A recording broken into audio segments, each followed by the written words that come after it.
Good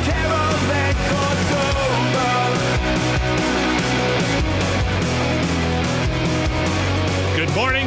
Welcome to the basketball show. Paul Sir, along with Ryan Reed. I was almost going to call you my sidekick, Ryan Reed, but I think we'll skip that. I guess so. Wingman, sidekick.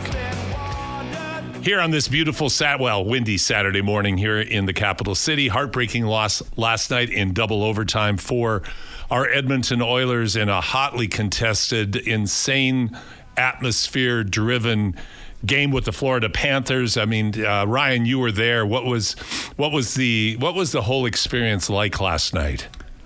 I was telling some of the interns I was with there that this will be the greatest game you watch live in person at likely any point of your life.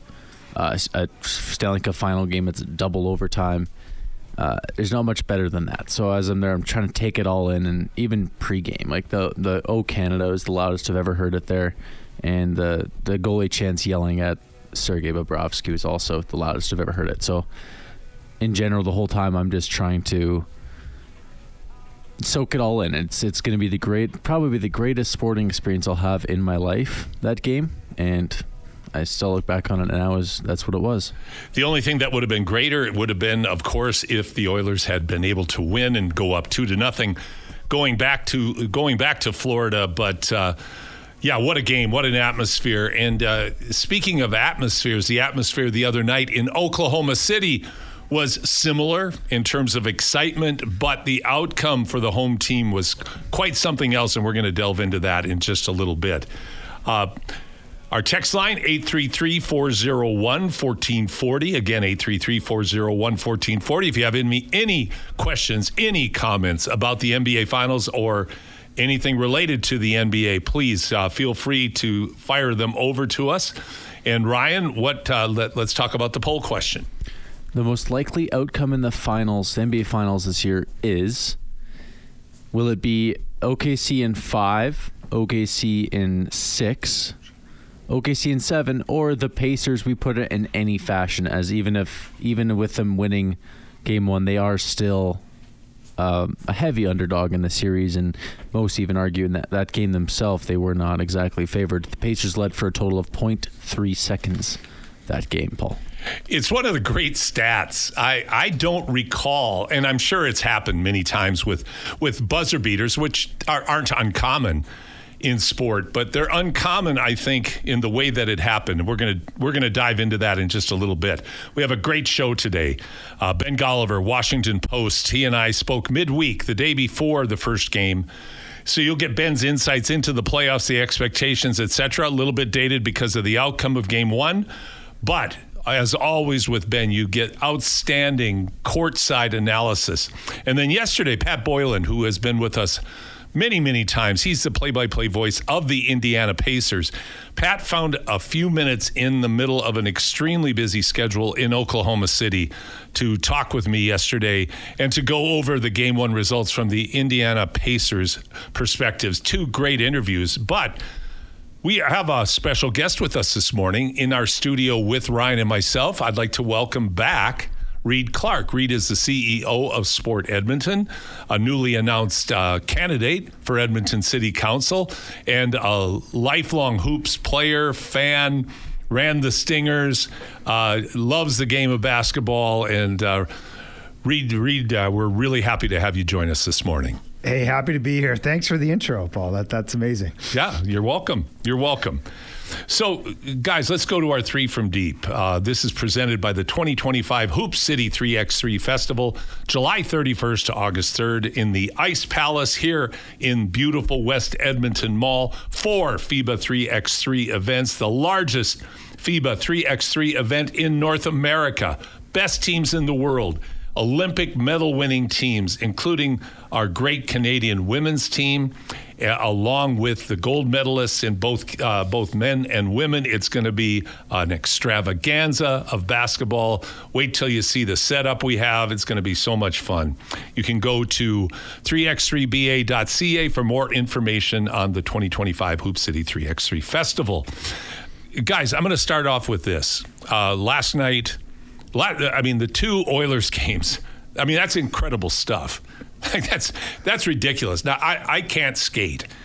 I grew up in the U.S., not a big hockey area. I do remember watching the Montreal Canadiens and the Toronto Maple Leafs playing. I remember the name Yvan Cournoyer. I don't know why that name stuck with me as a youth. So that, again, dates me, but who cares? Too late for that. But playoff hockey is really unique. And I have said for a long time, I think playoff hockey is the most intense sporting event I've ever seen. But this year, I will say the NBA has taken its intensity up a notch. I do not recall an NBA playoff run, and I'm going to throw a lot of the teams, not the Miami Heat, because they were absolutely embarrassing. But in terms of just raw effort, I'll go to you, Reed, first. I mean, hockey is in a league of its own. But have you found, in your watching the NBA this year, have you been pleasantly surprised, or is it what you expect in terms of just the raw intensity level of the playoffs?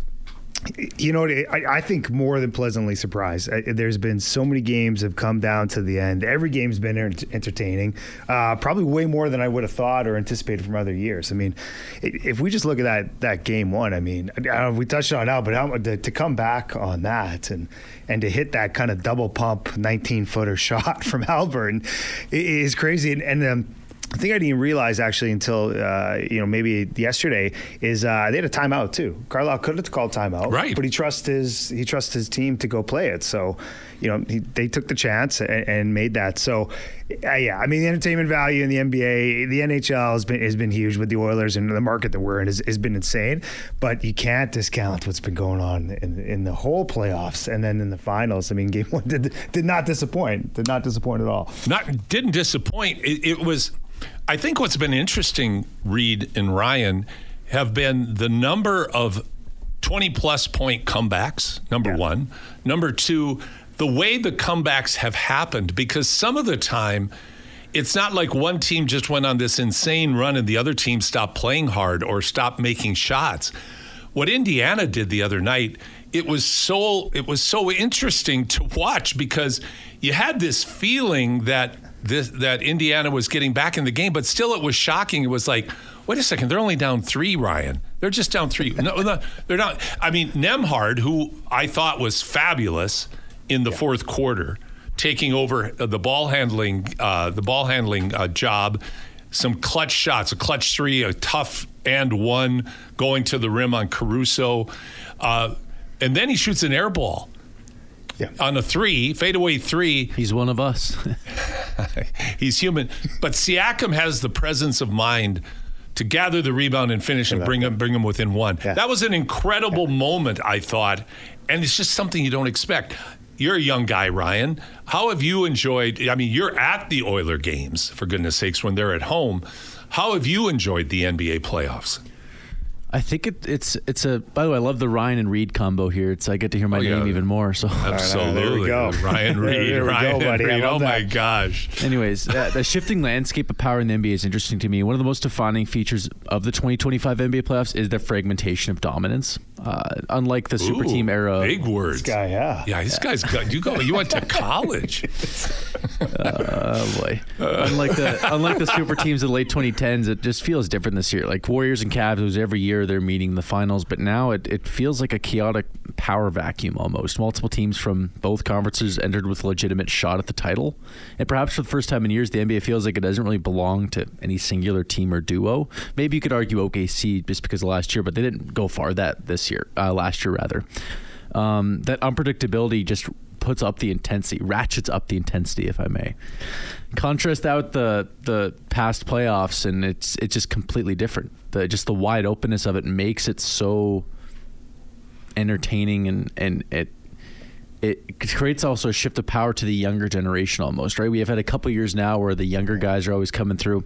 And honestly, for me, I'm cheering for the older guys. Like I told my family this and my friends this before the playoffs. I was cheering for Curry and LeBron and Jimmy Butler and even like Russell Westbrook and those guys to like still win. But again, it's impossible. The changing of the guard is upon us. And it is. It is what it is. You're listening to the Basketball Show on your sports leader, Sports 1440. Paul Sir, along with Ryan Reed and Reed Clarke. Yes, we have Reeds all over the place. I think what you've got this year, I think changing of the guard is great. I'll jump to another sport. Yesterday, I watched Sinner beat Djokovic. And Djokovic played great. This is in tennis, for those that aren't familiar. But Jakob Sinner, 3-set win over Djokovic. Djokovic at 38 years old, Sinner's at 23. The guard has changed. Alcaraz and Sinner are dominant. That's what's happened in the NBA. SGA's time is here. I mean, he had 38 the other night. Now, I do want to make a couple of points that I'm going to glean. I don't want to take too much from this win, Reed, because, I mean, we've got a lot of basketball left to play. I think people expect OKC to come out and dominate game 2. They'll be ticked. But the difference between, let's say, an Indiana and a Minnesota, certainly, but similar to Denver, is they compete with you in kind of what I would call almost weird ways. It's like Haliburton's their superstar, but he's not one of the greatest players in the world. He's just interestingly effective. He makes everybody else better. But like the other night, Lou Dort, outstanding Canadian defender. I mean, he just locked him down. Oh, that block? Oh, my gosh. That block was one of the most impressive things I've seen. Absolutely. Absolutely. I mean, Dort is elite in every respect as a defender, but Indiana shifted. So my point is, to me, here's the key to the series. Can Indiana find a way to get through the first 18 seconds of OKC's pressure? Because on the backside, they found ways to score, but it was in those 18 seconds. Like, another unbelievable stat is they had 19 turnovers in the first half and won. But they only had 6 in the second half, so they started to figure it out. To me, that's the key, because if now they're going toe-to-toe with Indiana's transition game, with Indiana's ability to have multiple players be able to score, do you think Indiana can find a way to compete with these guys? Well, I mean, they set it up. A lot of things have to happen for a comeback win like that. I mean, the Miles Turner step back, juke over, bank 3, right? Even the air ball. Nembhard was feeling it, hits that 1-3, which is crazy, and then air ball and Siakam's right there. So, I mean, they did do the right things, but, I mean, they still won on the boards. He was out rebounding them. I think the only way they have a chance is they got to hit threes. I think even Carlisle just said, just chuck it. Start chucking the 3, and they didn't shoot that well. But if they can get hot at home too. I mean, this next game, like, if you saw Dort and SGA afterwards, I mean, they're not happy. They're going to come out strong, and that first quarter, is going to be intense. If they can kind of ride through that, I think they got a chance. But, Haliburton didn't play that good either, right? I mean, he hits a big shot at the end to win it, but he didn't have that great of a game. Right? He was certainly not a dominant force. The thing I thought about Haliburton's game, though, was and this is something, Ryan, that I'll go to you on, but I think coaching is so important here. And I'll point out one huge plus for Carlisle the other night, and this isn't a dig at OKC's coaching staff, but I'll point out one negative, I thought, and it goes to your comment, Reed, about the boards. All of a sudden, we're back in small ball. I know. Going down the stretch. I mean, it's like I felt panic set in on OKC. And they went away from what got them there. Yeah. And not to have Holmgren on the court, to have Holmgren get the pitiful number of touches that he got, that guy. And so I felt OKC panicked, and I thought Carlisle was a genius from the standpoint of going away from Haliburton as the ball handler and letting Nembhard control the tempo and the pace. This isn't the first time the Thunder have played a smaller team that's super fast. The entire season, where the Thunder dominated, by the way, they're playing their bigs the way they normally do. Yeah, just a quick mention, Tyrese Haliburton did not have a great game. 14 points, 10 rebounds, and 6 assists. By his standards, not good at all. Chet Holmgren, he said not as many touches, not as many minutes. He had 24 minutes. He's one of the top 30 players in the world. He was looking at the bench all the time, like, put me, coach. Yeah, he's like one of those high school guys. I'm ready to go. Yeah, exactly. Hartenstein played 17 minutes, and I would not stay away. They just pass out, find the small guy, and he does the back down, pop up thing on Case and Wallace. And Case Wallace is an incredible player. But him being I don't know, him being the foreman, having to check exactly. a much longer. I'd like to try Chet on Pascal maybe. Well, because Chet loves being by the hoop. But here's what I saw the other night. I saw inexperience take over both at the coaching level and at the playing level. SGA forced some shots down the stretch. Like, Indiana did a remarkable job on a guy that still got 38, but not an overly efficient 38, certainly not a typically efficient 38 No. like SGA is used to giving. They bothered him. They really bothered Williams. Indiana bothered Jason Williams. They really bothered him. He was off. And I think Indiana is sneaky good on defense. They're a bend but not break kind of defender. They're not lockdown, but they're troublesome. And that's, I think, an important distinguishing factor, Reed. Yeah, they do. They can get after it like OKC can get after it. They don't get a lot of credit on there. But and even like SGA, that last shot, he could have made it. I mean, I still think the defense from Nembhard, who's obviously played him how many times, knew that. But if you're going to let, like, SGA, how many shots did he finish off with? Over 40? Or is it?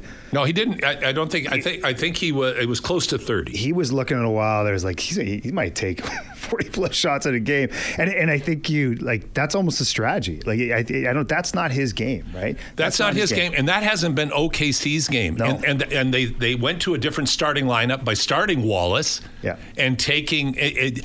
I always am leery, and this I say with humility, because as a coach, when I look back at the number of stupid things I did where I'm thinking I'm really going to outfox these other guys. Yeah. I'm going to spring this on them tonight.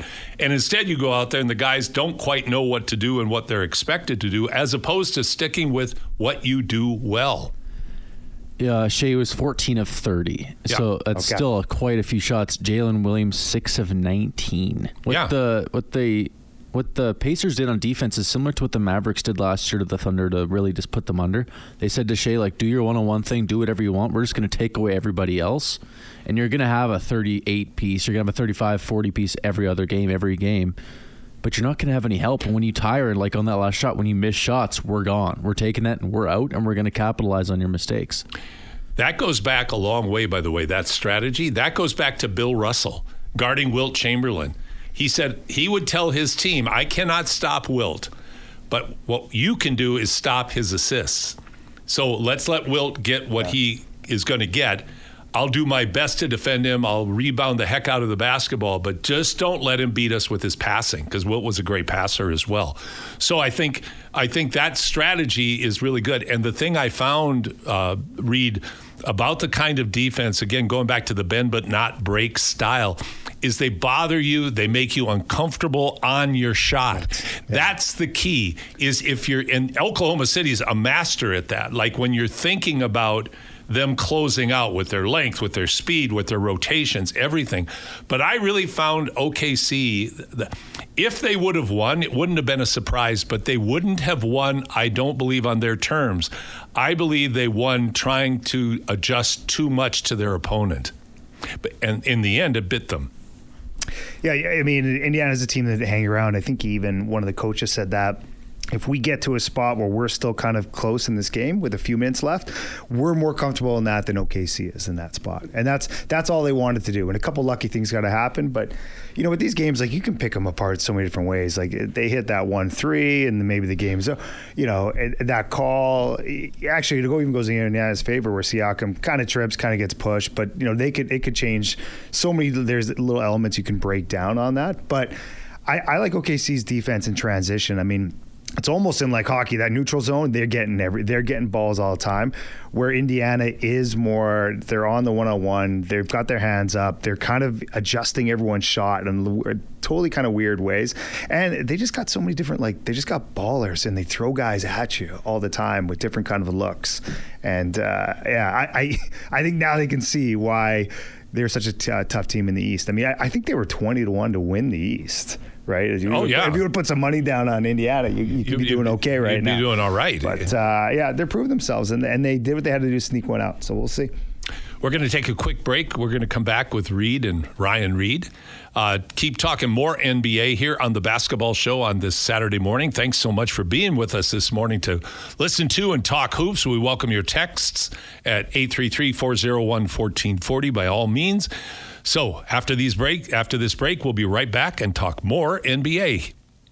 Welcome back. We're not feeling any pressure here today. We're relieving pressure. What we're relieving is the pressure you're feeling about trying to understand what's going on in the NBA. How in the world did Indiana go into OKC, be down double digits in the fourth quarter against the vaunted, absolutely, I think, astounding OKC pressure that they put on you? Indiana found a way in the fourth quarter. Now, one of the things, two outcomes, I believe, that I think are so positive for the future years of the NBA guys is that, number one, real pressure defense is back. I mean, these guys get after it. Canadians do. Pardon me? Canadians do. The Canadians and the Canadian impact, that we have to touch on that in a little bit. But I want to talk about the pressure defense. Like, we talk about 19 turnovers in the first half by Indiana. That was due to the pressure. And in amongst those turnovers were a number of deflections, bad passes that got through but didn't result in an effective scoring opportunity. So let's start with that. Ryan, I'll go to you first on the defense. Again, you're very young and you're used to watching Sacramento, who are terrible on defense, but that's okay. Someone's got to watch them. Yeah, that's right. That's right. They have a fan. But I jest. But what do you see? Again, you've watched the last 10 or 12 NBA finals. Have you noticed a difference in the kind of defensive pressure this year? I'll say that the Kings' defensive pressure from 15 years ago to now has not changed at all. It's still terrible either way. True enough. It's but in the finals, consistency. I'd say it's just different. I wouldn't say it's more or less intense. I'd just say it's different. Comparing it to now versus, let's even just say, one of the Warriors-Cavs finals. Yes. It's just different because it's Kevin Durant and LeBron. And you're trying to focusing on them, and it's a lot more just like 101, let's guard. But versus the Thunder, well, they're making it so it's just Shea 101, just guard. But Thunder are trying to play more of a team ball, more of a distributing, more of a creating sets for other players, not just LeBron. So maybe it's more intense optically, but I think it's honestly the same. It's more different than it is more or less intense, if that makes sense. Interesting. Reed, your thoughts? I mean, when somebody gets after you full court pressure, like whether you're an unbelievable ball handler and you've got the experience, it just wears. It just wears on you through the game, and at some point that you're going to make a mistake, right? You're gonna have to. So, I think it's funny because I've actually seen a lot more full court pressure, that kind of defense, Paul, almost in the high school level, and I didn't see that for a lot of years. It's true, but I saw that kind of coming back this year and the year before, especially when there were some American teams coming to play at Up&M to some of the tournaments. I was shocked how much they were after it and how much they pressed for the entire game, right? So I don't know if it's a change of philosophy and that's getting up to the NBA, or it's going up the other way around. But it is impressive to see that come back, and not so many times where guys are just taking their time, walking the ball up, and being on them from the start. It's great. Those are great points, both of you. But I'll frame it like this. I think the defensive intensity is up a notch, and the example I would refer to it, and I talk about this with Ben Golliver, is one of the most frustrating aspects of watching the regular season in the NBA is the high screen and roll, where you put your best defender on the best player, and the first thing the opponent does is send their post up. Yeah. They set a screen, and the best defender guards the screener, and now you've got the post in a disadvantaged one-on-one situation because the player didn't try to get over, or the post didn't, as we call it, hedge on defense and then allow the good defender to recover on the best player. That's gone. Ryan Nembhard is getting over screens. Yeah. And when he doesn't, he's hustling through the screen, and like if it's Miles Turner, he's moving with, say, Shai Gilgeous-Alexander until Nembhard can recover. That's different. Also, to your point about full court, it is different. And the philosophy is, and it's like in hockey, it's like if you pressure physically through an entire game, by the end of the game, it may make a difference in your fatigue. And I point to the last few shots by Shea. All that pressure that entire game. Haliburton, I think there was some more intelligence as we talk about this. Haliburton not being the primary ball handler, and Carlisle rested him a lot in that game. Not as much as Chet was rested. No, I mean, Chet was benched. He wasn't rested. He was benched. But I think I think that all impacts. Those are those kind of unmeasurable impacts that you don't know. But I think your point's well taken. The making the player turn with the basketball when they're dribbling up, feeling a sense of pressure, bumping them, bodying them, trying to wear them down, knowing that in the last minutes their legs are going to be a bit more tired. So that's number one. Number two, the number of threes going down. I hope the analytics, they have a special support group for the analytics people in the NBA, because I think they're going to have to start finding new jobs. Those guys are your biggest enemies. Those guys are your biggest enemies. I made them the windmill. I'm Cyrano with the windmill here, but the analytics guys drive me nuts. But I love the way this series is going away from the analytics.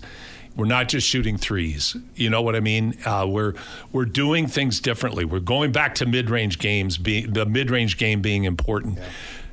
Isn't it a much better brand of basketball to watch, Reed, when you've got that diversity? Oh, yeah. If you've watched, when you're hitting threes, it's exciting. The home crowd gets into it. It's all great. But when they're just chucking, going up and down, and even as you're playing, when you're running, you're the teammate, and you're running, you're getting ready for the rebound, and you just know someone's going to go and chuck up a three, it's so demoralizing. It makes you not really, there's no flow in the game. You're not touching the ball. It's not moving. You're just like, okay, well, I'm just going to run up, and so whoever gets the ball is now it's their turn to take a three. That's what we're doing. And in the NBA, obviously the percentages, these guys can shoot well, but it's not an entertaining game. I don't think it is what the fans want. I think Indy's got to do that a lot more to actually stay with OKC. I think they do have to shoot. But the mid-range game, it's come back, and a guy like Shea himself is almost making it somewhat cool to play like that. And he's showing, hey, I can be successful doing this kind of style. And I hope that it's translating to other NBA players and even below that. Totally agree with you. And I think with Shea, he's popularized the variety in the mid-range game. Whether it's the floater, it's the jump stop, pull-up jump shot, it's the back his guy in, fadeaway Michael Jordan, Kobe Bryant-like jump shot. He has perfected all of those. And Ryan, that really is why he's so unstoppable, because if he was just a three and a get to the rim guy, he wouldn't be averaging 32 a game. Well, the thing with that is it comes in if you have a mid-range shot, it opens up everything else. Shea is not known for being an incredible three-point shooter, but when he's doing stuff like that from the mid-range and at the hoop, his three is much more wide open. He was 3 of 6 2 days ago in the final. He was 3 of 6 from three on shots that are somewhat wide open, and once you get comfortable from mid-range, you feel comfortable from anywhere really, especially if you're a shooter that just can do anything, right? So Shea. The point is, play well from the mid-range, and it's going to open up the rest of your game instead of just going up and throwing shots up because people just ignore you from anywhere else. I think people underestimate how hard those mid-range shots are. For sure. It looks easy as a fan watching that, but to stop on a dime, to pull back, and to always kind of be a little bit off balance, but then still get your shoulders and everything square to take that shot. It takes so much practice and time to be able to do that. It's actually easier probably to practice shooting those corner threes, right? And then also kind of working on your dribble past the guy trying to go for a layup or a dunk or something. But that stop and pop mid range is really tough to be going. Try to do it now. Try to go full speed and stop on a dive and pull up on a shot. You'll look pretty bad trying to do it, unless you've got to spend the time on there. I one time had the opportunity to go to a gym in the Minneapolis area and watch the Hall of Fame coach Rick Majerus work out a player that played for him at the University of Utah. And Majerus is a Hall of Fame coach. For people, they probably don't know him anymore, but I could do 10 shows on Rick Majerus stories alone. He's the most eccentric person I've ever met in my life. But Rick was working out Nick Jacobson, a great shooter, and he worked relentlessly on the mid-range game, relentlessly, and always emphasizing the jump, stop, and pop, and he would just hammer home, you can do this. then people are going to they're fearing that. They're going to close out on you. You can then get to the rim. And then they're going to play off you so you can get your three. But the mid-range game opens up everything for you. So it really is a great development. So I think like what we're talking about is maybe a more balanced style of play, emphasizing get the good shot. Don't just try to do everything so you can get the corner three, because teams are getting better finally at defending it, because so often you see the corner three being open because defensive players are in no man's land. They're not helping and they're not guarding. And so the guy's wide open. That's getting taken away with more and more regularity. So really excited about game 2. And I think that this lights up everybody's interest in this NBA Finals, because I think all of us going in just thought, for 5, maybe 6. But hey, this shows Indiana has something. They have something in their toolkit that Oklahoma City is going to have to try to deal with. I heard a lot of talk about a sweep before this series, right? Yeah. Everyone was talking about, okay, it was the last sweep. How many times that happens in NBA Finals history? Could this be it? They're going to crush them. Even talking to some American friends of mine at the game on Wednesday, they were all talking about that. So I don't think anybody really thought Indy had this in them or would have put them. And there's still people talking about like, oh, they gave one game. So it's going to be like when the Lakers they beat the Sixers with Allen Iverson like that. I'm like, I don't know. I think Carlisle's an incredibly smart coach, and I think he's going to make adjustments, just like OKC's going to make their adjustments. And Carlisle has the distinct advantage of being an NBA champion, as a player and a coach, and much longer in the tooth in terms of his age and experience. He certainly has the confidence, and I think. And I mean, if you look, that was the 4th unbelievable buzzer beater in the playoffs for the Pacers. 4. Yeah. That's unbelievable. That never happened again. And not just catching and shooting at the buzzer. Unbelievable comebacks, spectacular shots, Ryan. Rick Carlisle is going to be in the conversation for greatest coaches of the century, I think, if he's able to do something in this one. Because not only did he win with the Mavericks, he also built the Pistons in 2004. He was a part of that, and he wasn't there when they won it all, but he's done it in each decade. He's willing to adapt. We were talking about the Celtics earlier in the season, how they don't adapt at all. No, they just 63s or every nothing. Single time. Yeah, I mean, that's Carlisle's has had success in early 2000s, early 2010s, and now the mid 2020s. Here's Reed. I'll get your opinion on this. There are what I consider to be almost, I would put it in, what's the right way to put it? There are prophets that come out of the wilderness and revolutionize the game with what they do. Red Auerbach and drafting Bill Russell and Larry Bird. Dr. J, Connie Hawkins, that created this new athletic way to play the game of basketball. Bob Cousy into Pete Maravich, evolving eventually into Mike D'Antoni at Phoenix. He was seminal because of the 7 seconds or less. Yeah. I maintain this. Steve Nash would he would never have been the MVP and not be in the Hall of Fame if he didn't play for Mike D'Antoni. True. Steve Kerr with Steph Curry, changing. What I think Rick Carlisle has done, and a lot of people can say, well, all coaches say, compete till the very end. This Indiana team competes to the very end in a different way than I've ever seen. Like, they literally never lose faith and literally never play like they're out of it. Whether that's Nesmith hitting 8 threes in the fourth quarter in the comeback against the Knicks, or it's Haliburton hitting shot. Like, he has them totally believing in themselves. Believe's the right word. I think also irrational confidence is the right word for this team. That's great. As well, it is. To take some big words from Ryan there. I think that's it. These guys all believed that they could come back and hit the shots. And just like the way Nembhard was dancing around taking that three, like, who does that? In his position, who does that? But he's playing with that much confidence. So I don't know if we give Rick Carlisle coach a century yet. I think we still got about 75 years, I guess, to see if he can take that title. But maybe the first. Well, Ryan might still be alive then. Yeah, you'll be around. We won't. Yeah. You can eat my words on that one. But he's got to believe it, and he does. It is when all these things start happening in a way, Paul.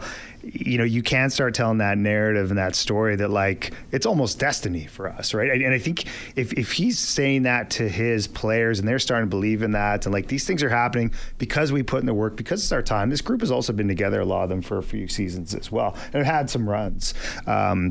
Going through things, and even to the NBA Cup and everything too the other year. So I think he's kind of telling that story and getting people to believe in. And if you get a group of players or coworkers or whatever to start believing in one thing and actually buying into that confidence just kind of resonates, and good things happen, right? Good things happen and unthinkable things happen. Yeah. When you're that, like you said, and I think that's a great point. Irrational confidence is Michael Jordan. All the greats have irrational confidence. You don't see. Larry Bird was not a self-doubter. He always missed 20 in a row. He missed 20 in a row in the game. Game's on the line. He's taking the last shot, and most likely, and odds are he would make it. Like that irrational, unflinching, unrelenting confidence. So it's great. Now, finally, let's talk a little bit before we go to break on the Canadian impact. One of the changes, I think, Reed, is like, I think it was 6 or 7 years ago, there were over 20 Canadians in the NBA. But, Steve Nash had been the beacon, and then you had other good Canadians. I mean, Rick Fox, Bill Wennington. I mean, there were always serviceable. There was a serviceable Canadian or two in the league that might happen to be on a really good team at the right time. Yeah. But now the shift is the best player in the league is Canadian. Arguably the best, certainly one of the 2 or 3 best, probably the best wing defender in the league is Canadian. Nembhard's a starting point guard. Mathurin, he's just coming into his own. Like this is year 2, I think, or year 2 or 3. Yeah. But still 21 or 22 years old, and had a block. Speaking of outstanding blocks, had a block the other night that was Dort-like. Like their impact and imprint on the game now is completely different. And then you go through other players in the league that have the potential to really be high impact. Shaden Sharp being one. Like a lot of talented players that could be upper echelon, maybe not all-star, but upper echelon NBA players. That seems to be the difference. So I'm going to ask you this. How much of here's my hypothesis. It is the blend of Canadian sensibilities and American basketball obsession that results in these players emerging, because to a person, everybody talks about what great people they are. Yeah. They're down to earth. They're great teammates. They're well-mannered, those sorts of things. What do you think of that hypothesis? I mean, there's something there. We do have the humility. We do have the hard work in there. And then when a lot of these guys go down to the U.S. and get that knowledge and the extra kind of training, they excel from it. But impact's the right word, too. To see 4 guys in the finals right now actually making tangible impacts all over the floor we've never seen before. And the numbers of it's always kind of been around 20, 24 or whatever in the NBA. It hasn't grown huge in the last couple of years. To see that and not just kind of hoping there's a guy on the bench who maybe comes in and does something for you is impressive, and it gives a lot of hope. And these are, I mean, they're incredible athletes too, right? They all defend. They all kind of buy into the team system, I think, right? And I don't think you've heard a bad word about any of these guys who are Canadian, right? Like, Wiggins might be the only one. Wiggins, they're a little soft on Wiggins, but never say like he's a horrible person. No, it's never that. Exactly. It's the exact opposite, actually. Yeah, he's went on record and said Wiggins is one of the best people he's ever coached. Yeah. So it's very much that way. There's something there, and I think that's actually what makes what happened in this summer almost more disappointing, to kind of see these guys playing at this level, and what could happen in Paris with the Olympics, and it could have been a run, but I think it was clearly not their time. But you always see this when guys go for their international competition in the summer and they come back in the NBA and they're even better, right? That kind of real world experience, that intensity, that has definitely made all these players better, and it really sets it up for, we're years away from 28 in LA, but that's kind of my goal, and that's how I see this Canadian team. Like, how are we not there and can show up, right? With all the pieces kind of coming together. The one big piece is literally the big piece is Zach Edey and 1 or 2 other effective post players. Yeah. I mean, that will make a difference just in terms of personnel. They were too small at that position. But I equate it to what teams generally have to go through to win a championship. Usually it's a baptism by fire. Failure, success. Learning from your failures and persisting. Celtics being the most, one of the most recent examples that had to fail, getting close, and then falling short and eventually breaking through. So Ryan, what about you? You're a nice young Canadian. Like what do you? Well, yeah, that's true. But what do you think of that hypothesis? We've been relying on Kelly Olynyk and Corey Joseph and Anthony Bennett. Right. Those are the guys I grew up watching on Team Canada. Right. And it's kind of like, I hope we win a game, or I hope we make it, or I hope we're within 20 against like France. But now it's a completely different landscape. And as I think you mentioned, the failure, success is going to be big for us next Olympics. Where is the next Olympics? Los Angeles. Los Angeles. Okay. Yeah, so we'll have not home court, but we'll have home continent advantage against some of the overseas teams, and I think hopefully that's a tough. But then you never know. It's such a short tournament that if something goes wrong, then I guess that's just kind of it, right? But so much of it comes back to the experience you were referring to, Fair Reed, enough. Because like if no more Trey Lyles at the 5 either. Here's my ideal league in the NBA: 48 minutes, FIBA rules, maintain the NBA timeout structure. So not 10 minutes. You want to go just keep the 12. Yeah, keep the 12. Use FIBA rules. Allow the posts to park in the lane. If Shai Gilgeous-Alexander played EuroLeague, he'd average 23 if he played EuroLeague. Luka Doncic has said it's much harder to play in EuroLeague than it is in the NBA. Well, they had that rule, I believe, until Wilt Chamberlain, and then they were like, this is too unfair. Well, what they did, that's actually, I don't know when they changed it. I thought it was around then. They changed the size of the key for Wilt. Okay. And then they widened and they eliminated it again. goaltending, I think, too, for Wilt. Yes, exactly. So, I mean, Wilt had a 46-inch vertical jump when he was 7'2". Reminds me of myself. Well, he does, very much so. That's why I always think of Wilt, Ryan. They're just synonymous. But the irrational confidence we go back to. Yeah, irrational, delusional. Delusional confidence.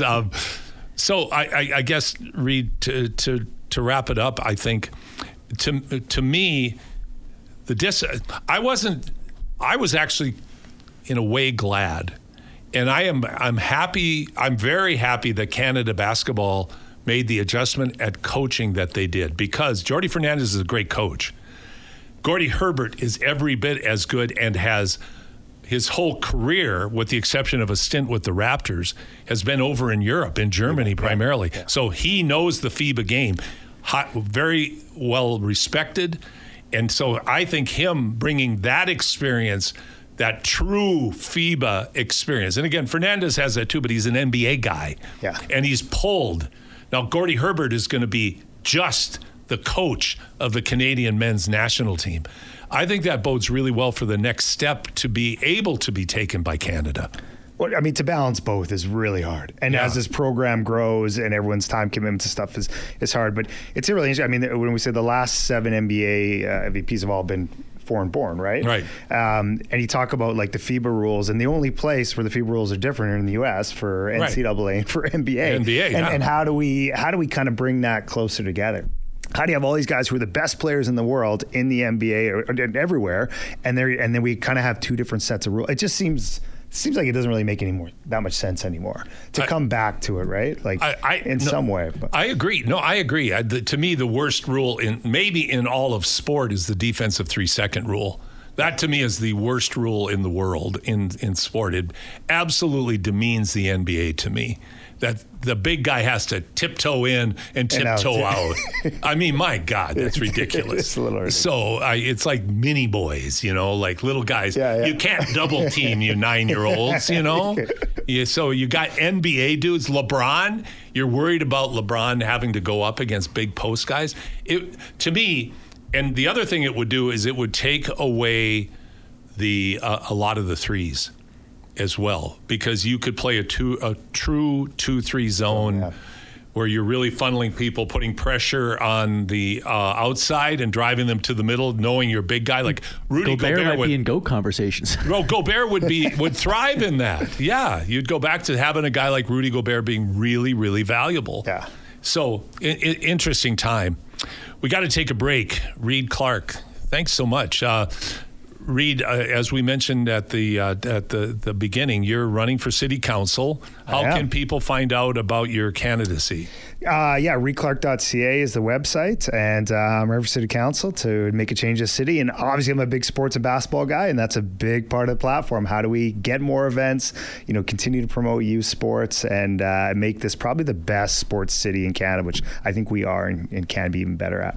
100% agree with that, and thank you for all the work that you've done in, I think, not rejuvenating, reinventing Sport Edmonton, and bringing a true, impactful sport connector organization to the forefront. I think you've done a lot of great things. Certainly appreciate that, man. Yeah, and Reed and Sport Edmonton will be working with the 3x3 Basketball Association, Hoop City, 1,001 basketballs in Edmonton. Let's make it happen. We're going to make that happen this year. So Reed Clarke, thanks so much for being with us today. Hey, thanks for having me. Appreciate it. Anytime. We're going to take a break right now. When we come back, we're going to play the interview I had yesterday with Pat Boylan from the Indiana Pacers, talking about Game 1 and setting up Game 2. You're listening to The Basketball Show on your sports leader, Sports 1440. Welcome back to The Basketball Show. I'm your host, Paul Sir. I am pleased to be joined from Oklahoma City by the voice of the Indiana Pacers, Pat Boylan. Pat, I don't even, where do we start? Where do you start? How do you put this, what happened last night, into words? Let me start here. First of all, I've had to, unfortunately, turn down a lot of radio hits this week because I've just been so crazy busy. But you have been one of the OG diehards that have been with us regardless of when things have been going poorly or well. So I'm thrilled to be able to be joining you here in the finals.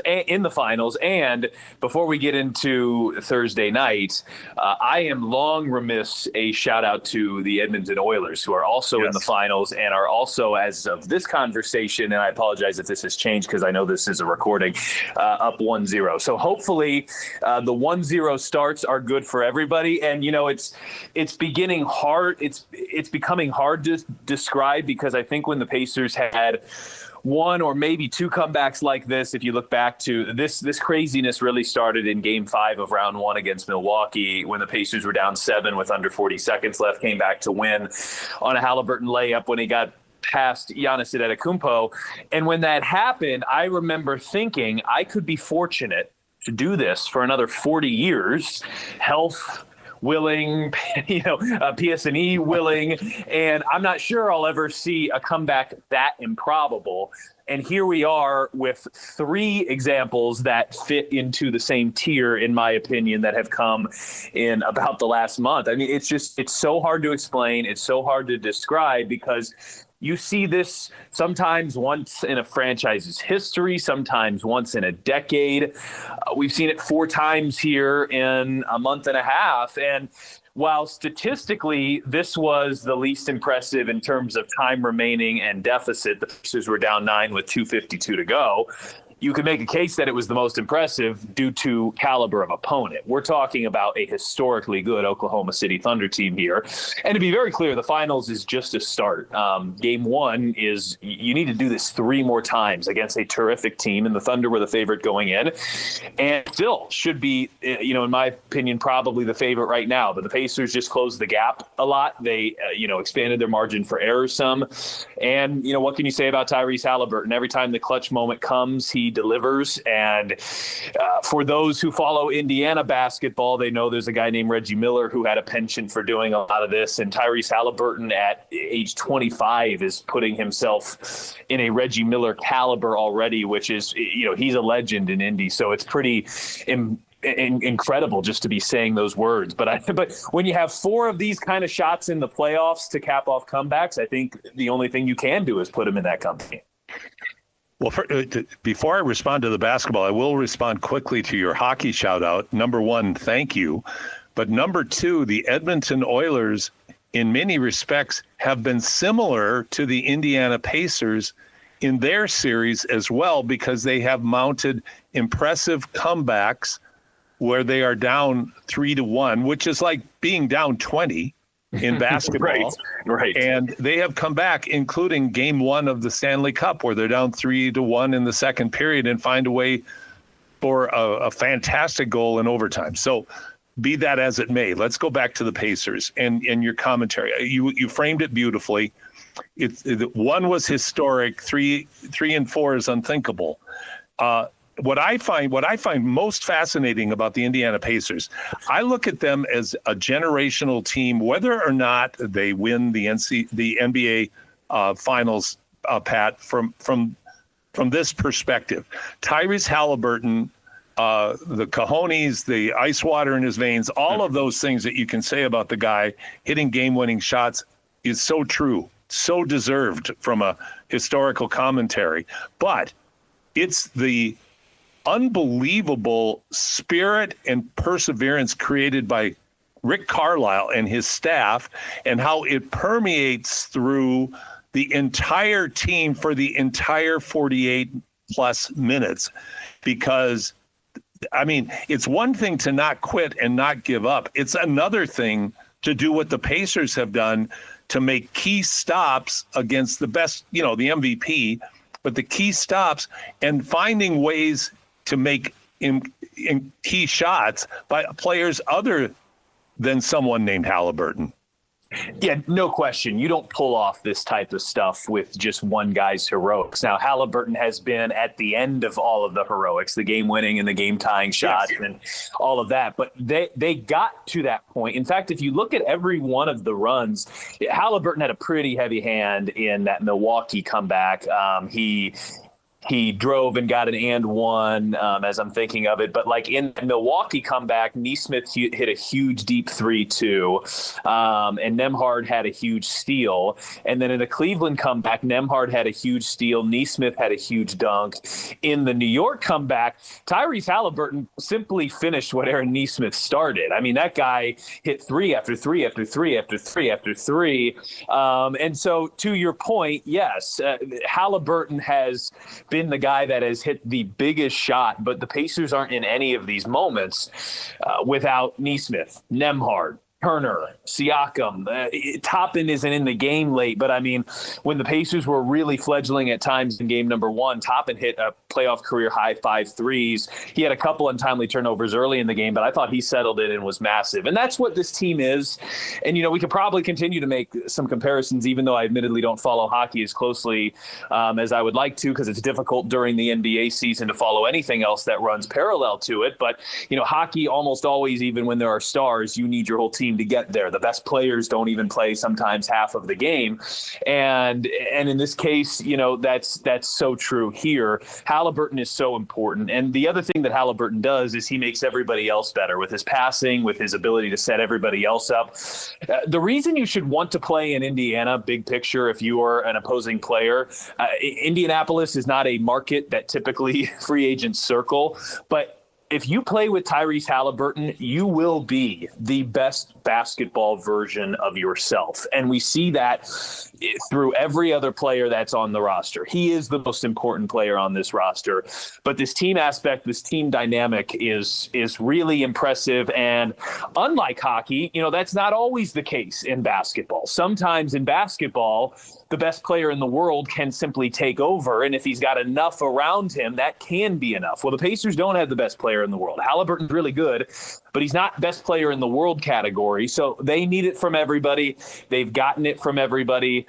They're going to continue needing it from everybody. I mean, a long, long way to go here to try to get to 4. But the thing that makes me so glad about getting game number 1 is I kind of went into the series. Look, Pacers are heavy underdogs. We all know that. But if they can get a long series, if they can get game 6 back at home to force a do or die game 7 in the NBA Finals, then in my opinion, what more could you possibly ask for out of this season? Now, the Pacers aren't there, but one more win in the next 4 games will guarantee them at minimum what I'm talking about. If they can win one of the next 4, then they'll have a home game 6 to force a game 7. They certainly want to do better than that. If they can get 2, game 6 could be to win a championship. If they can get 3, they wouldn't even need game 6. But against a team this good, you have to capitalize when they give you an opening. And the Pacers had only the slightest crack of an opening last night.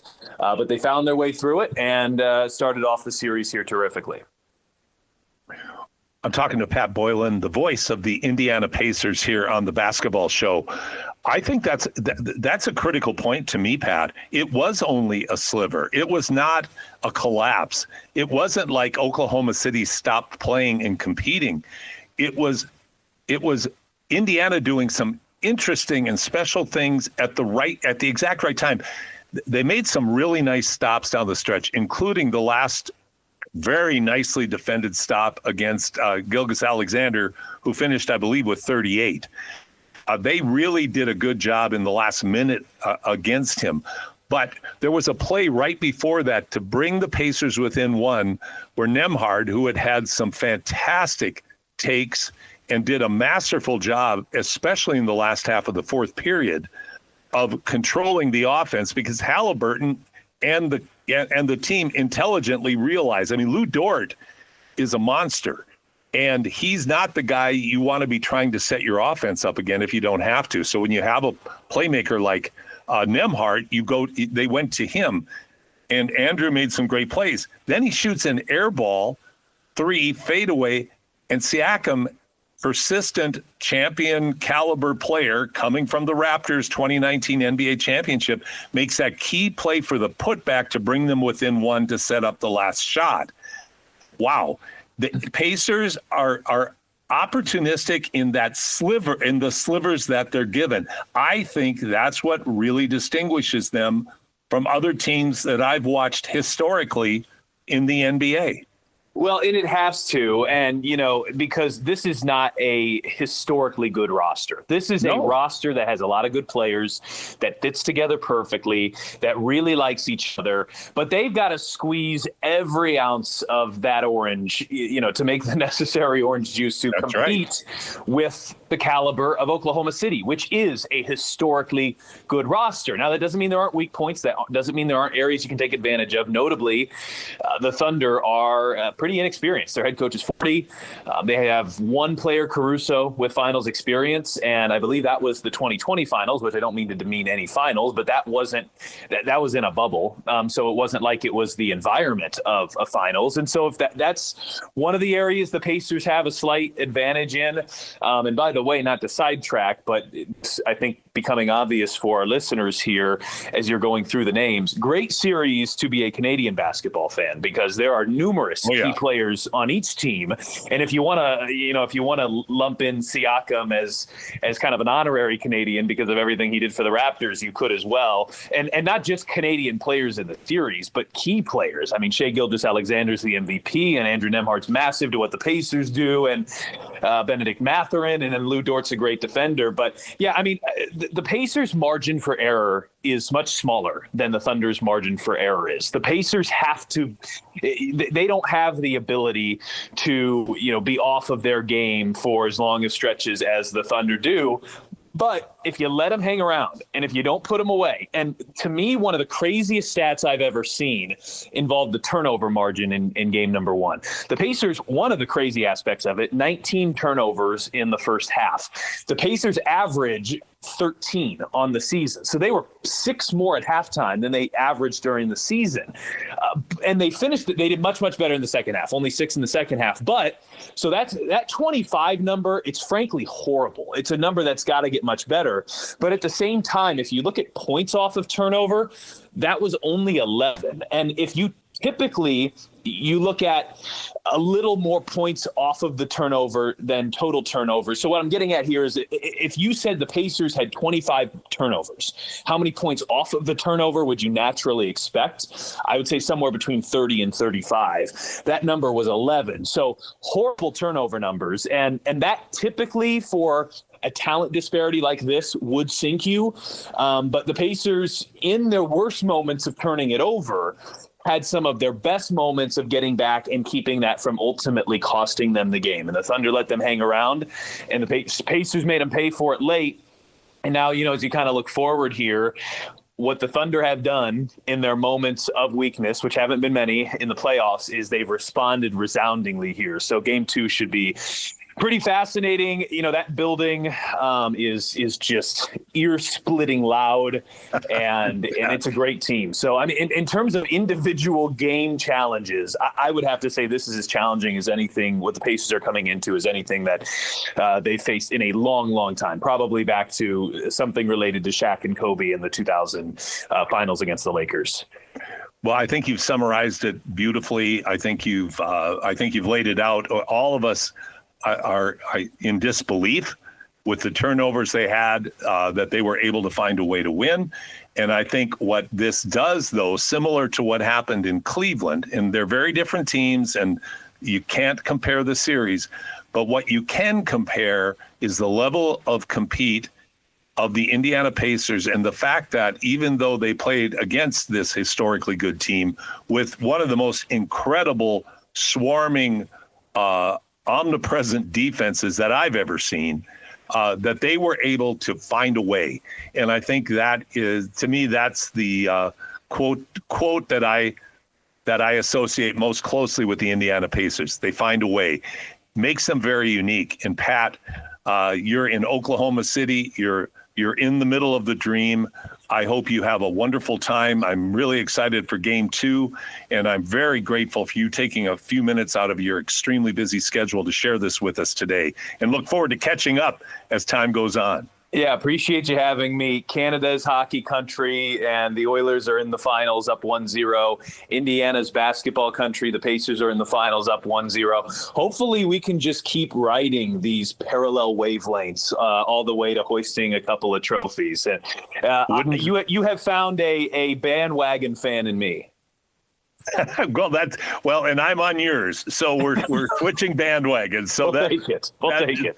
We'll take it for sure. Pat Boylan, voice of the Indiana Pacers. Thanks so much for joining me here on the Basketball Show. Thank you for having me. It was great to be back.